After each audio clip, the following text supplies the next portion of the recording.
Childhood obesity has gone into epidemic proportions in the recent past.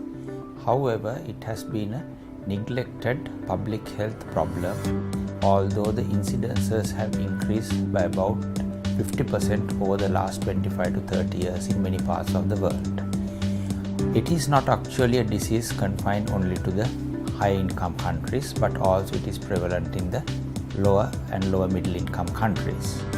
Although incidence is much higher in the high-income countries, the lower middle-income countries has a large number of cases seen today all over the world. Now, although certain countries have low prevalence rates, now for example in Sri Lanka also, it has been shown that the prevalence rates of overweight among children, whether it's boys or girls, to be less than 2.5%. However, in area-wise, as well as due to different socioeconomic groups, the prevalences could be as high as 15 to 20% when overweight and obesity are put together.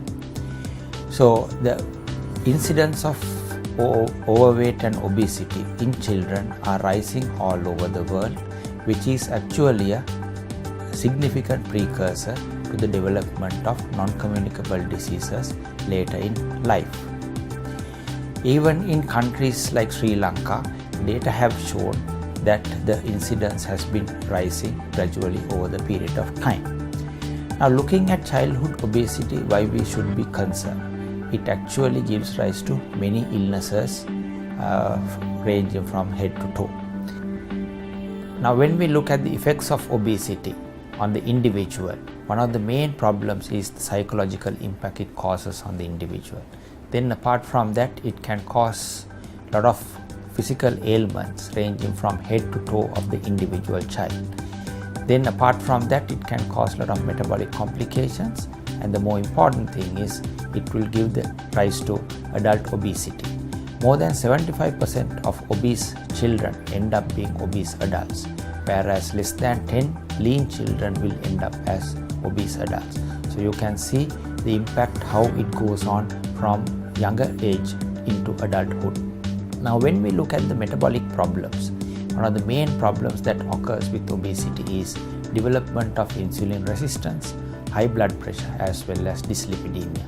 These will together lead to the development of metabolic syndrome in the individual.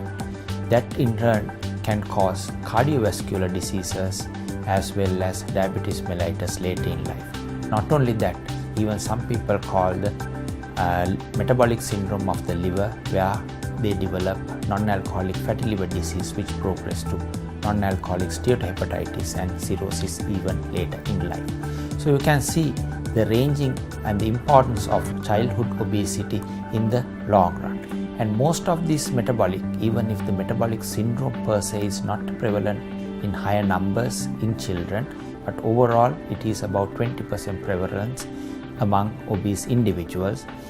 Individual metabolic abnormalities can be seen in children as young as 5 years of age. So they keep on gradually accumulating over the period of time, and then as young adults they may have full-blown metabolic syndromes. Now, what is the main reason for the children to become obese? Of course, it is actually a mismatch between a transgenerational factor, where the child may be born small with an undernutrition state, which will ultimately progress into overnutrition state by overfeeding, contributed also by sedentary behavior practices. So these together will lead a child to become obese, of course in the background of the genetic predisposition and the obesogenic environment.